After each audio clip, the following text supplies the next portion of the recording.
If you're taking the class at the library, you probably checked out one of these Anya concert size ukuleles. This is the middle size ukulele, slightly smaller. Body size is called the soprano, and slightly larger body size is called the tenor. So this one is right in the middle. It's great size for a beginner. The soprano concert and the tenor ukuleles have the same tuning. There'll be a difference in how far you have to stretch your hand depending on how long the neck is, and a little bit more volume depending on how big the body is. Now we're going to go through the parts of the ukulele. It will be the same for all of the ukuleles in the standard ukulele collection. That would be your soprano, concert, or tenor. So if you have a slightly different sized uke or it's made out of a different material, the parts are still the same. On the headstock, this part here, we have our tuning pegs, and these control how we tighten and loosen the strings so we can correct or set the pitch or the sound that you're going to hear out of your ukulele. Okay, and we're going to go through the tuning in just a moment. Next part of our ukulele is the nut. This is where the strings cross over and are held in place across the length of the neck of your ukulele. The neck of the ukulele has the frets, these little spaces here, separated by fret bars. If you have a wooden ukulele, you will probably have metal bars here separating the space between the different pitches on the ukulele across a string. So we would hear different sounds based on where we place our finger between these separators that are called the fret bars. These spaces again are the frets.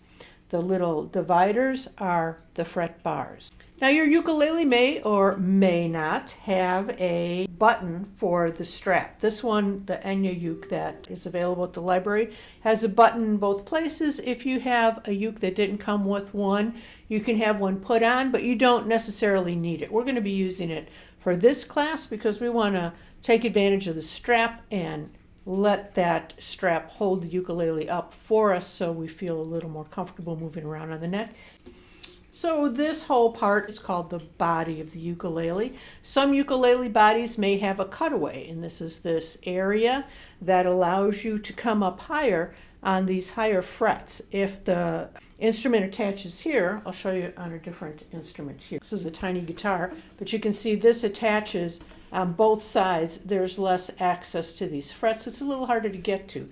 So if you have an instrument that has a cutaway, it gives you a little bit more space to comfortably play when you're up on these higher frets. Sound holes are just cut out in the front of this sound board here to allow sound to come through and project out to your audience. This is a stylized sound hole, so it's got the Enya logo on it. You can also see sound holes that are actual holes. So the point is just to let that sound project out of the instruments banging against the back, coming out through the front.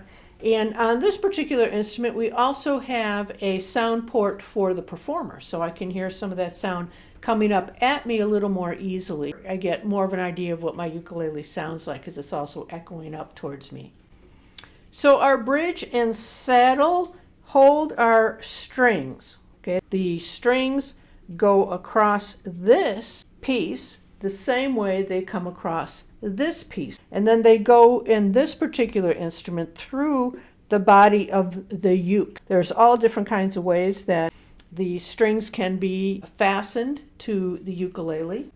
This is another example of a different way that strings can be held into your instrument. These are pegs that push down into these holes, pinning the string into the instrument. In this case, on this ukulele, the string is just dropped into this hole and then anchored in, and as you tighten it up, it just comes up over the top here of our saddle and everything is held in place that way.